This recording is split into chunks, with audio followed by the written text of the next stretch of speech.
Hello everyone and welcome back to the Super Smash Bros. Cinematic Universe box office records. And we have some news for you today. Apparently we had to have a special Super Smash Bros. Anniversary watch, where we check if Smash Bros. Franchises are given their dues for the year. Starting with Zelda. So the Zelda movie has apparently changed its date again. This time going from May to again April. They cannot let this month go. And funny thing, it's out April 30th now. And that's not all. Found on Threads, casting site listings may have inadvertently revealed 2 new cast members for the Legend of Zelda movie. According to listings found on different casting sites, which have since been removed, Albert Latela Kepa has reportedly cast as a Goron, and Evelyn Powersy has been cast as Fado the Kakiri. On the Sonic side of things, Jeff Fowler himself has announced Sonic 4 is done filming. Now on to post-production. Next is apparently Persona 5. I was a little premature on my assessment of Persona 5 in the anniversary department. There is a little game called Persona 5 The Phantom X, which is a mobile game that's still ongoing, and apparently it still has content flowing into this year. So I will change my question mark to a green plus. With the anniversary stuff out of the way, now we can talk about the big news. And that's Super Mario Galaxy movie is out on digital today as of recording, May 19th. Whereas the DVD and Blu-ray, or the 4K HD, is out June 16th. Now let's take a look at part 6 and 7 of the Super Mario Galaxy movie review. And I will see you on Domestic. Before we can begin analyzing this film in question, I think it would be a great idea to do a rundown of all the Super Smash Bros. Veterans that will be rejoining us on this adventure. Mario! Donkey Kong! Luigi! Peach! Bowser! Little Mac! Piranha Plant!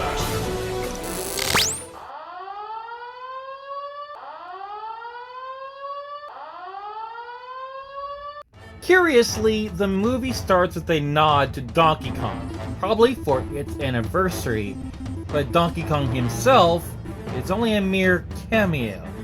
Anyway, the film starts with the character introduction on the Comet Observatory by the legendary Rosalina from Super Mario Galaxy. Rosalina and Luma! The most beloved Mario character in the fandom, voiced by the once infamous Brie Larson. She is an observer of other worlds, making storybooks she reads to the Lumas as a bedtime story. When Rosalina tells these stars bedtime, I'm sitting here thinking to myself, man, I wasn't excited about bedtime when I was a kid, but now that I'm an adult, somebody says bedtime, you better believe I'm excited. Thanks, baby. Rosalina knows about Princess Peach, the Mario Brothers, and even Donkey Kong. She knows more than what we give her credit for, but the method of how she observes is never revealed. Then she sees a mega leg at the front door. And the mega leg makes me think of Transformers, like Bumblebee, but he's not yellow. Interesting observation, babe. She fights to protect her children and manages to get the upper hand until one of her kids distracts her, and then the main antagonist makes himself known. He's the heir to the Bowser Empire, Bowser's son, Bowser Jr. from Super Mario Sunshine. Bowser Jr. Voiced by the pretty good actor and director of Uncut Gems and Good Time, Benny Safdie. And he manages to defeat Rosalina, pulling off his and the film universe's first princess napping, thus breaking the no princess damsel curse and creating escalation by increasing the threat far more than his father did.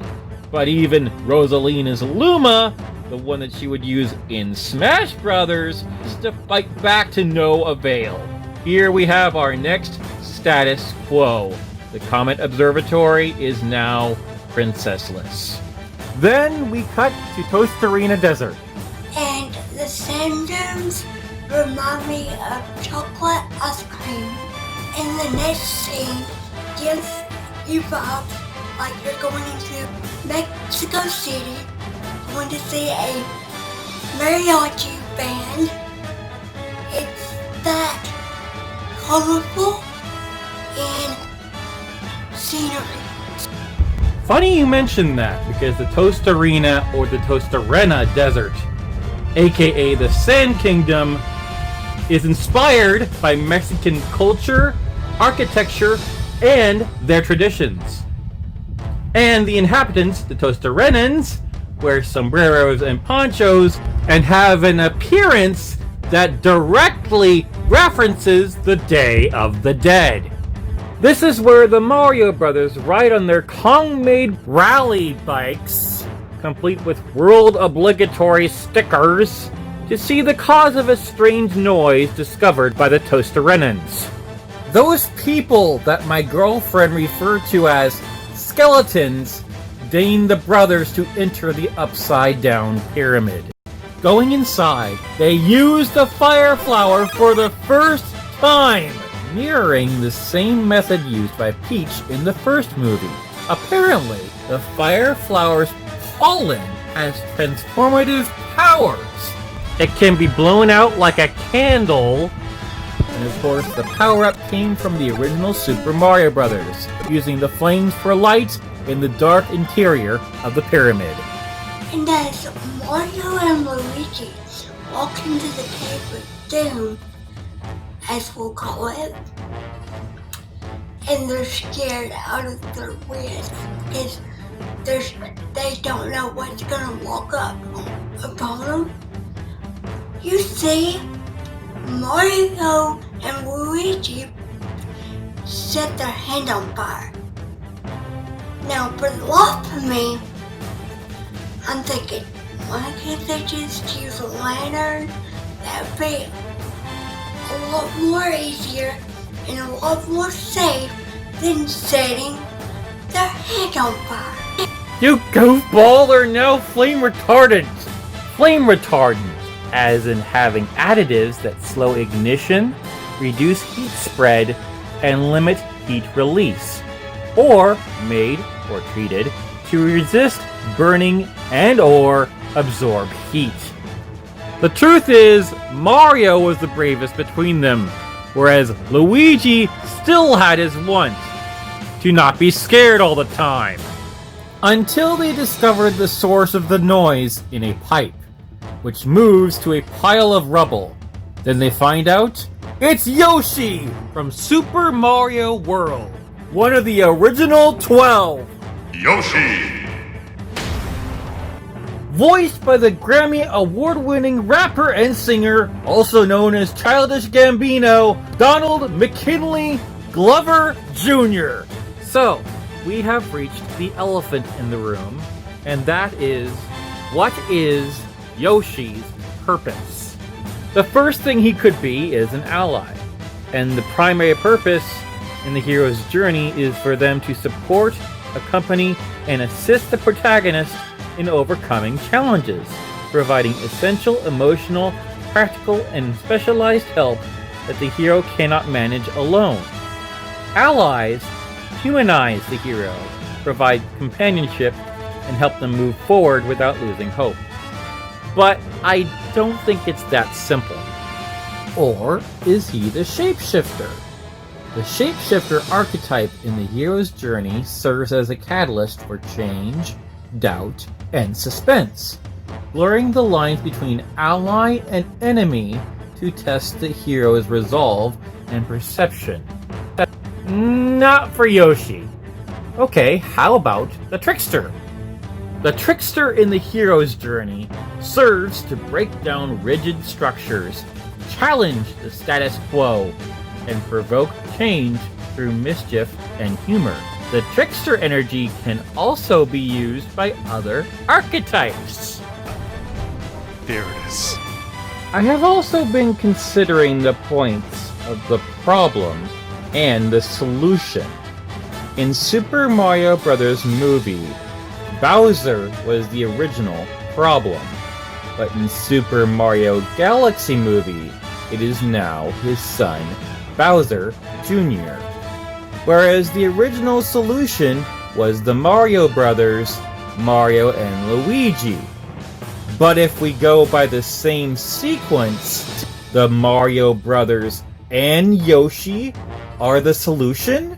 It couldn't be that simple, could it? But the one role that Yoshi doesn't serve is the Herald, as the Herald serves as the catalyst for change, acting as the messenger or event that initiates the story by issuing the call to adventure. He does appear in the first act, however, he doesn't break the protagonist's ordinary world and motivate them to face new challenges. It is still the status quo. After some time of being in the cave, was lucky was gonna be a scary monster, and I thought I was gonna jump out of my skin. Oh, it turned out to be Yoshi, which, by the way, he was very cute. So, let me level with you. Today is the digital release of Super Mario Galaxy Movie. That means the numbers are going to steadily decrease until June. June 16th, of course. Now, for domestic, we have 418,619,015. It needs at least 6 million to reach over a Minecraft movie. 6 million, at least. Now let's take a look at what's happened in international. And would you look at that? It actually jumped a spot. And now we have 545,529,000 dollars. So it has increased over a Minecraft movie in the international numbers, which is awesome. Now let's take a look at worldwide. We're at $964,148,015, which means we only need $35,851,985 to reach the billion. Now let's take a look at part 2 of the beginnings of NAMCO, and I will see you at upcoming films and shows. But there's a number of details that just came to light. Backpack to the 1930s, and we find out that the Nakamura family got by through a gunsmithing business that Messiah's grandfather passed down to Ryutaro, Messiah's father. It was inherited. They primarily dealt with air guns, non-lethal weapons that fired pellets for hunting and target practice.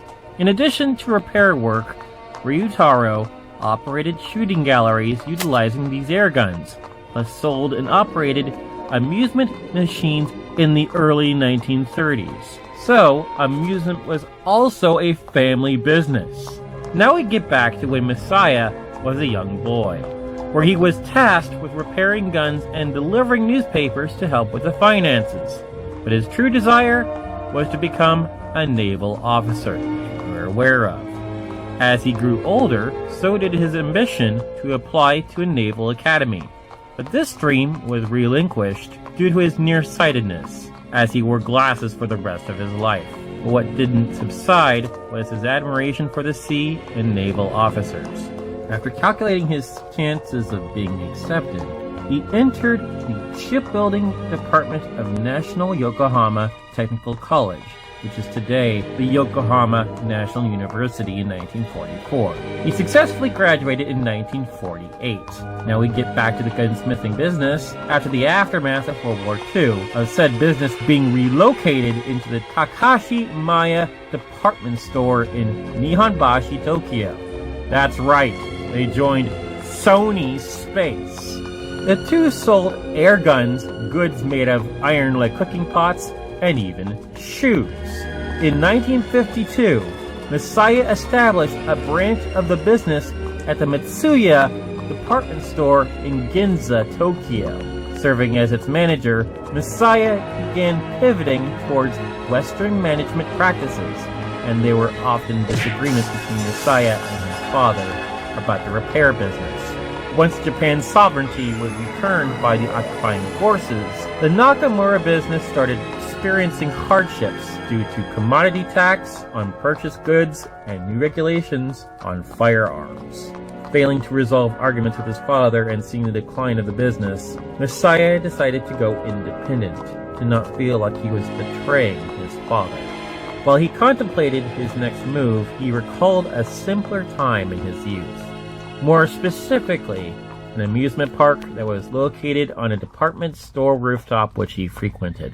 This park and its creator would not only play a pivotal role for his life, but would be considered reference points for the development of the Japanese amusement industry. There was another piece of the puzzle we never accounted for, and that was Kaiichi Endo. He was one of the earliest domestic producers of amusement apparatuses in Japan, and Endo gained notoriety in the 1920s for his candy vending machines and automatic rocking horses. As for around 1930, he was approached by the Matsuya department store company with a unique proposition. They were getting ready to open a new location in Asakusa, Tokyo, and they wanted to have an amusement park be on the 7th floor, the rooftop of the building. At that time, that concept was completely new. Endo's directive was to create a park that encouraged physical activity, one of which he would also supply the necessary machines to. After months of development, Sportsland opened atop Matsuya Asakusa in November of 1931. Sportsland hosted physical games such as strength testers and mechanical horse races using handles. There were also 2 gondolas installed on a ropeway. Over time, these machines were replaced with more family-friendly offerings, such as kiddie rides or miniature cars and trains. Taking notice of this new direction, department stores across the country opened up rooftop amusement parks modeled after Sportsland. It could not be understated that Endo's work left a lasting impact on amusement industry entrepreneurs, including a certain young boy who used to visit his park regularly. Re-enter Messiah.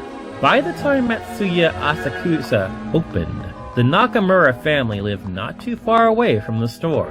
A young Messiah visited Sportsland while clutching onto coins that his parents gave him.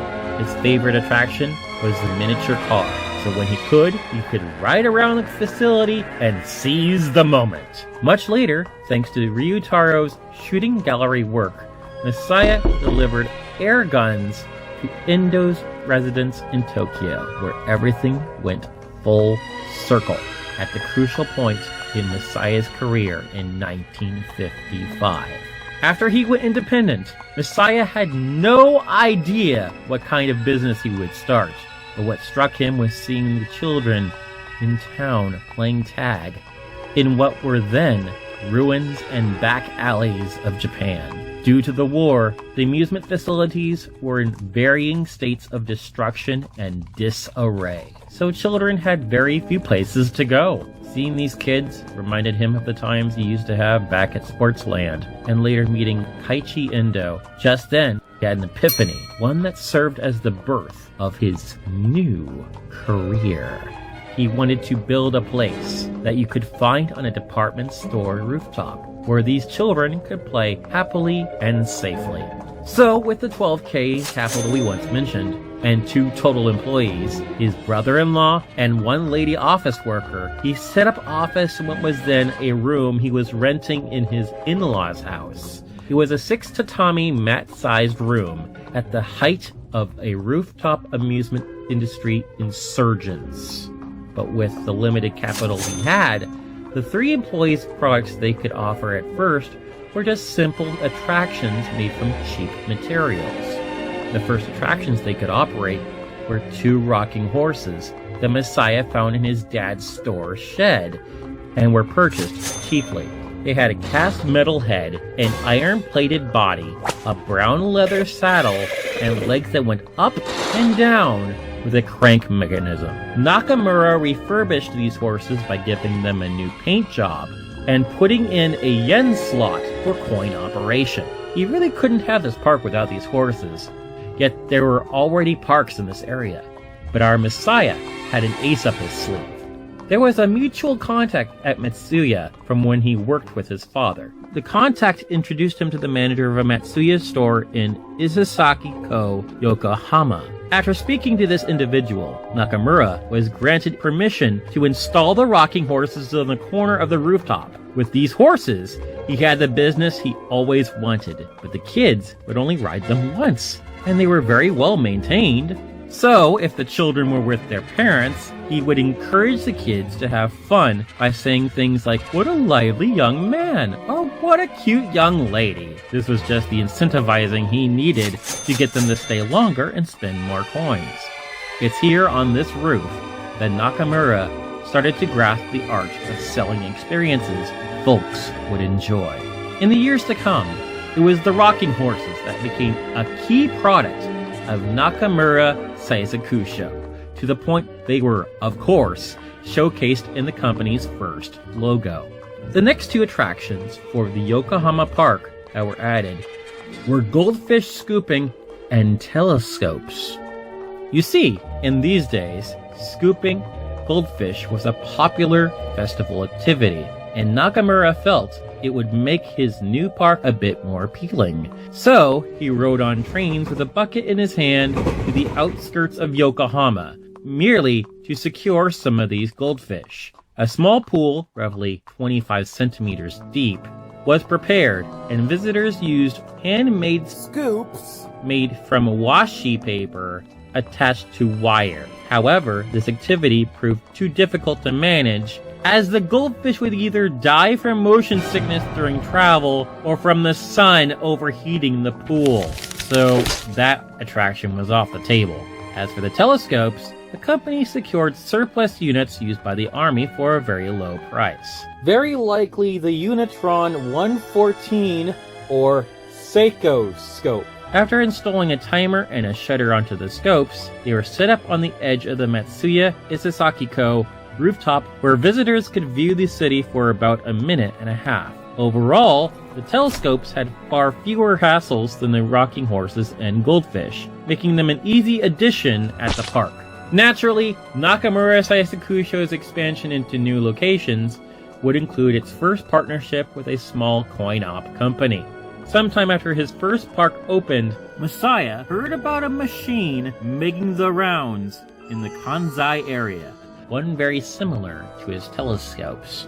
This particular device was a metal box with some binoculars attached and 8 color illustrations which would automatically slide along a recorded narration.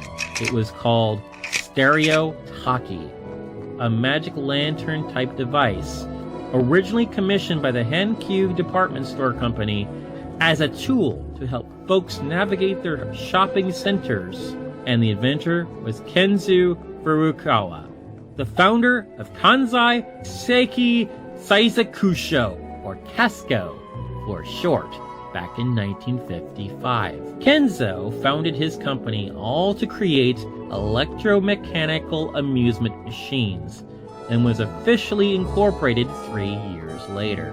Casco then repurposed their stereo talkie as an entertainment machine redubbed the Viewbox, and you could peer into it and look at picture slides. They had pictures from Japanese folktales, or small 5 or 6 panel comic strips.